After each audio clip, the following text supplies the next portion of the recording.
Social अर्गेनाइजेसनफोर दं, student अर्गेनाइजेसनफोर दं, गासैखौबो जोङो लेंहरगोन। एक्जिटनिफ्रायसो जागायजेनबोखाबाय जों हाबबोनाया, ओमफ्राय हाबैनोसै भिडिअ खेबनो मोनगोन ना मोनामोनथाय बेखौथ' मोनथि रोङा। खेबबाय जोंबो मैया जिहेतु समाजारि बिजोङाव नुदों नालाय बेफोरबायदि आरोखि। सोमदोना सार होनबाय आं आरो बिदा लिंबाय मा जानांगौ बिराद गिदिर सार जागोन मा होननांगौ नों? जेबो नङा, हा मिस्टेक जाबाय। बिराद गिदिर मिस्टेक। ओमफ्राय हाबैनि एसे जायगायालाय साफा जादों, साफा नुदों एसे। 5 तारिख अक्ट'बर खालि जोंनि BPFनि आफादगिरि हाग्रामा महिलारि सारा BTCनि चिफ हिसाबै समायखिरा लागोन आरो बे समायखिरा लानाय हाबाफारिनि थाखाय जोङो फुल सुइम एकदम प्रिपारेसन जों खालामगासिनो दं। दा बे हाबाफारियावनो जोंनि आसामनि मानजाथाव गभर्नर बिथाङा गाहाय आलासि महरै नुजाफैगोन आरो जोंनि आसामनि मानजाथाव गाहाय मन्थ्रि बिथां डक्टर हिमन्त बिश्व शर्मा साराबो बेवहाय स्पेसियेल गेस्ट हिसाबै बिथाङा बाहागो लाफैगोन आरो जोङो दा धाम धुम जिथुनाखि प्रिपारेसन बे प्रिपारेसनखौ जोङो अखा बांखाब्लाबो जोङो फुल माने प्रिपारेसनाव जोङो दङ आरो जोङो 5 तारिखनि सिगां 4 तारिख मोनाखालि जोङो गासैबो प्रिपारेसनखौ हगारना होगोन आरो 5 तारिखआव जोंनि BTCनि चिफ हाग्रामा महिलारि सारा समायखिराखौ लागोन। दा बेवहाय जोङो ओरैनो दा 20,000 सिटिं केपासिटिखौ जों खालामगासिनो दं आरो ओरैनो गासै जोंनि एक्सपेक्टेसना माने 25+। बाराद्राय माने बोथोराबो एसेबां मोजां नङा हिसाबै आरो फुजाबो सोलिगासिनो दं। बे फुजा बोथोराव फेस्टिभ मोनसे मुडआव जाहाथे जोङो थेलेबलेब्लाबो मोजाङैनो जाक जमगैनो जाहाथे जोङो बे हाबाफारिखौ मावफुंलांनो हायो, बेनि थाखाय जों दा प्रिपारेसन आरोखि 25,000+। आसामनि गासैबो पलिटिकेल पार्टि आरो जोंनि जेसेबां ससियेल अर्गेनाइजेसनफोर दं, स्टुडेन्ट अर्गेनाइजेसनफोर दं, गासैखौबो जोङो लेंहरगोन। सोरबा फैयो फैया बेजों खोथा गैया, जायखिजाया जोंनिफ्राय निमन्त्रना थाबाय। गासैबो दल संगठन आरो स्टुडेन्ट अर्गेनाइजेसन, ससियेल अर्गेनाइजेसन गासैबो खावलायनायखौ बिथांमोना मोनहैगोन। साफा एसे साफा नुदों नै, ओमफ्राय नै बावहाय हाबैनो सेक्रेटारि बावहाय हाबैनोसै अफिसाव। बिराद बोसोरमोन हाबिया गारि पार्किं, ओरैहाय जाबाय गारि पार्किं लिडारफोरनि दागिलनि। ओमफ्राय नैबे गारियावथ' गभर्नमेन्टनिसो अफिसारफोरनि। ओइ हा नै फटक लानो नैलै मा बे साइडआव ब्लक ए नोंहा माथो होननाय गोजौआव लिरखानाय दं ब्लक ए। हाबैनि एसे बिराद बोसोरसो जेब्ला BPF सरखार दादोंमोन बे समावसो हाबफैख्रुबलाबाय थायोमोन, खिन्थु ओरैनो जों हाबलाबायामोन नालाय। दिनैसो गुबुन सरखार दानायखौ फैयाखैमोन, दा जोङो फैफिनबाय हाबैनि सिङाव। बा बिराद मा जिनिस बियो? फ्लर फोसाबग्रा क्लिन 5 तारिखनि थाखाय फुरा क्लिन खालामगासिनो दं। 5 तारिख उननि थाखाय नै बावहाय गेदेमाफोरनि सावगारिया दङ आरोखि नै बेफोरबायदि। हा जायाखै PNRD डिपार्टमेन्टनि अफिसार थाग्रा बे थारमाने।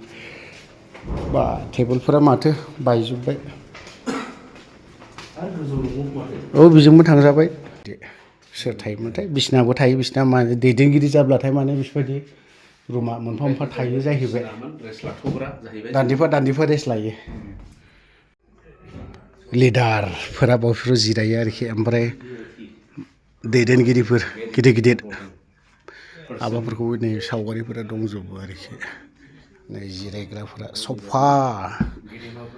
जिरायनोबो लाजिलाय लांसैलै बेफोरबायदियाव लाजियोलै जिरायनो औरा गेदेमाफोर जिरायनाय जायगायाव जिरायनो मोनालै नै बेफोरो लाजिनाय मोनो 2003नि डायरि ना बेफोरो 2003नि डायरि नै बेफोरबायदि ओरैनोसो थायो बेफोरखौ मा खालामनांगौथाय हराबो मायाबो मानसिफोरनो नै बेफोरावबो दंलाजोबो बा गेदेमा जिरायग्राफोराव लासिलाय लांसै एसे नैबेबा मा रुम ए मालाबा माने बिसोरना ओरै केन्टिन दंखायो नालाय बे जाग्रा जोब आरोखि बर'नि दैदेनगिरिफ्रा जाग्रा माने ओंखाम जायो आरोखि ओमफ्राय दै किटचेन ना मा जाखो बेलाय किटचेन नङा माबा माबि खालामग्रा आरोखि किटचेन बियो ओंखाम जाग्रा डाइनिं हल जाहैबाय डाइनिं हल हाबफैफेराखैमोन नालाय दिनै फार्स्ट टाइम हाबफैदों ओमफ्राय गेदेमा जिरायग्राफोराबो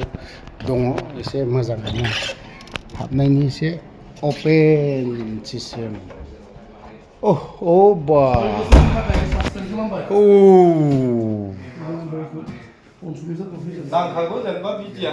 बिदियाथ' नांखानाया मोजां जादों गाज्रि जायाखै बा नै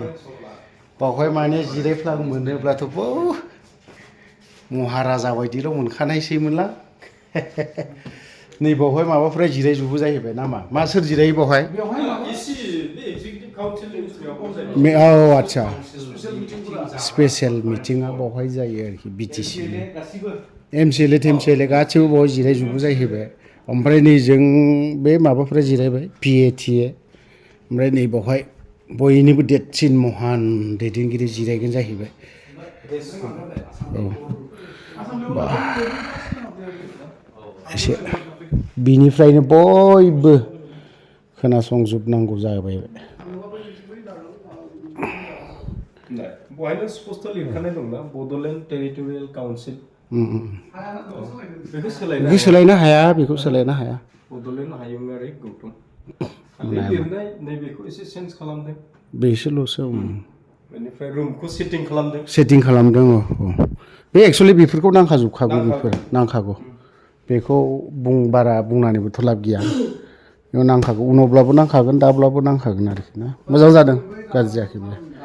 ओमफ्राय दा बहा हाबहैनाय जायो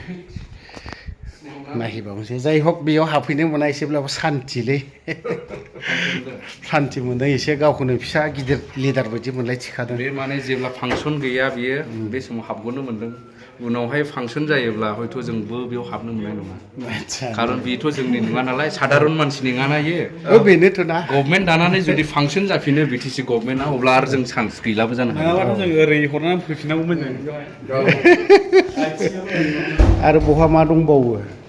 नायहैजोबनोथ' आरो बहा थोबाव नङा होमबा गासैबो खोन्थाजोबनांगौबा बिराद गोलाव जागोन भिडिअ'आ बावहायबो लिडारफोरनि जिरायग्रा रेस्ट हाउस बेफोर गासैबो बिसना थिसना दान्दिफा रेस्ट लानाय बेफोरखौ एक्सुवेलि नांखाजोबगौ बेखौ सार मा नै बिथांमोननि सावगारि दंजोबो आरोखि ना रेस्ट लानो नांजोबगौ बेफोरखौ बांद्राय बुंनानै लाब गैया रुम नाम्बार उमुकनि एडिसि रुम जाहैबाय बेफोरो दान्दिफा जिरायनाय रेस्ट लाग्रा आरोखि बियो नै बेफोरबायदि नेम प्लेटआव ना गुवाहाटि माबायावहाय एसेमब्लियावहाय बेफोरबायदि नेम प्लेटआव बर' हांखोजों लिरनाय थायो बावहाय अनलि इंलिस माबाजों लिरनायल'नो दङ आरोखि बर' हांखोजों लिरनाय थाब्ला मोजां जायो मोनसेल' नङा जेरावबो जोंनि बिटिसियावबो लिरनायानो गैया बर' हांखोजों लिरनाय थानांगौ एक्सुवेलि बेफोरावहाय बर' हांखोजों लिरनायानो गैया नै गोबां जायगायावनो नेम प्लेटआ मोनसे नै रुमबाव A48 रुमावहाय बियो मा जागोन बियो फिसा मिटिं जागोन खोमा स्पेसियेल टक माने इएमफोरनि जानो हागौ बेफोरबायदि टिभि सिभिबो दंजोबो गासिबो दंजोबो फुल्लि एयार कन्डिसन बिदिनो जानांगौ थाखानांगौ बिदियाबो नङाब्ला जाया नांखागौ जाय हक बेखौ सोरबाया मा बुङो बेखौथ' आरो नैबेफोरबायदि जेरावखि थारमाने बेफोरबायदि गेदेमाफोरनि सावगारिखौ नुनो मोनगोन आरोखि ओरैबो दङ नायनो बेफोरबायदि बे गाज्रि जायाखै बेखौ गाज्रि होननानैथ' लाब गैयाना नों ब्रजेन्द्र कुमार ब्रह्म बेफोरबो बर' हारिनि माबा मोनसे बिहोमा दं गियाना गोरोबनाय थार सोलोंथाइ होनो हाब्लासो सुबुंखौ जों खाना फोथायनायनिफ्राय उदां खालामनो हागोन आरो अब्लासो बिसोर जौगानाय फुराना बावहाय शिबसारा जिरायोमोन बावहाय ओमफ्राय दा नै गेदेमाफोरनि सावगारिया जेरावबो दङ खिन्थु नै गाहायावबो दं गोजौआवबो दं माने नैबेफोरो एकदम नैबे जाहैबाय गोदोनि हाग्रामा शिबसार जिरायोमोन दां दै आं एसे गोसोआव दं बेखौ दा गोदान बानायफिनजोबदों नै आरोबाव बेफोरबायदि सिफायफिनजोबना गोदान बानायफिनदों गोदो बावहायनो जिरायोमोन आं बैजों हाबनानै एसे गोसोआव दं बावहाय बेफोरबायदि आरोखि नायहैबावनि आरोबाव नै बेफोरबायदि टिभिखौ गोमोहाबबाय नामा सोमदोन नोङो हा मा कम्पानिनि एफा गिदिर अफिसाव मा कम्पानिनि टिभि बाहायो सानदों आं नामखौनो नायलाबो नुवाखै कम्पानिनि नामखौनो ब्रेन्डनि नामखौनो बा मा होनो फुल डेन्जार गिदिरखा बेखौलाय मालाय अफिसार खालामनांगौसो बाहायगोन ना बेखौलाय औ ओंखारनायनि लामायावसो बेबाराव ना मा बेबाराव जोङो बे बिटिसिआव दिल्ली फैबाय थागोन जाहैबाय नामा हा सोमदोन दिल्ली खारा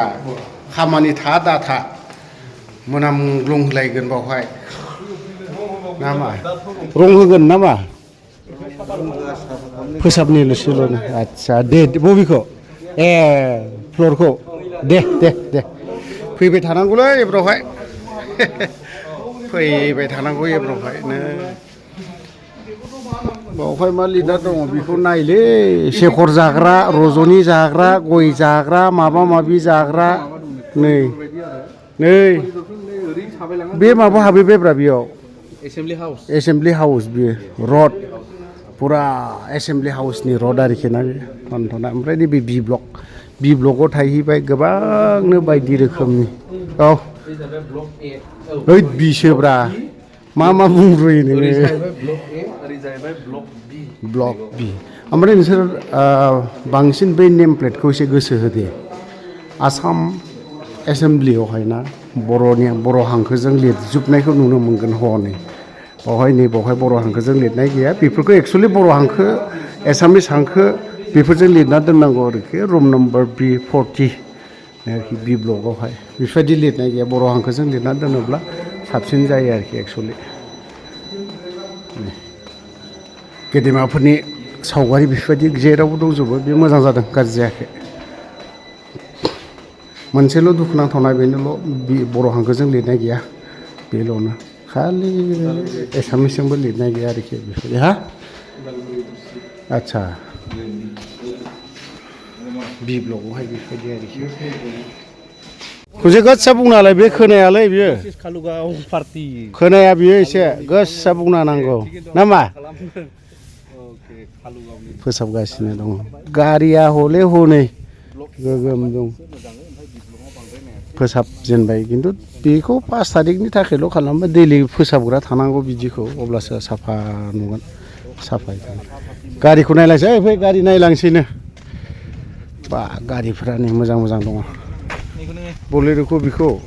खम दामाव मोनोबा लागोनानो लांनांगोन नै गारिया मोजां दंजोबो फुरा अपसन थार